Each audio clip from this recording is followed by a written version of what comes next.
के रोएर बसे खुरुको दुध खा अनि घर जा ज्वाइँसँग मम्मी म जादिनँ नि प्लिज उहाँले मलाई जहिले कुट्नुहुन्छ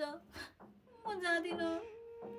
हेर नानी छोरीलाई बिहे गरेर पठाएपछि मारे पापाले पुण्य भनेर हामीले कन्यादान गरेको खुरुको घर जा ज्वाइँसँग सरसल्लाह गरेर आइस भने ठिकै छ मेरो घरको ढोका तँलाई सधैँ खुल्ला छ होइन भने हाम्रा घरमा यसरी झगडा गरेर चाहिँ नआइज नानी छोरीको घर बिग्रेको म हेर्न सक्दिनँ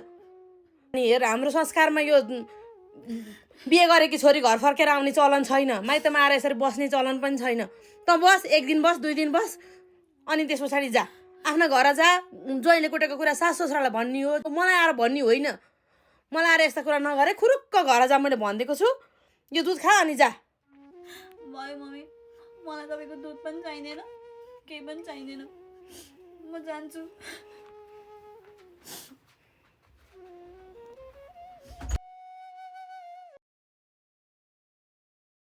आमा जिउँदो हुँदा सहारा मागे तिमीले सहारा दिएनौ अब मेरो लुगालाई अँगालेर रोएर के गर्छौ मेरो आत्माले त शान्ति मिल्दैन नि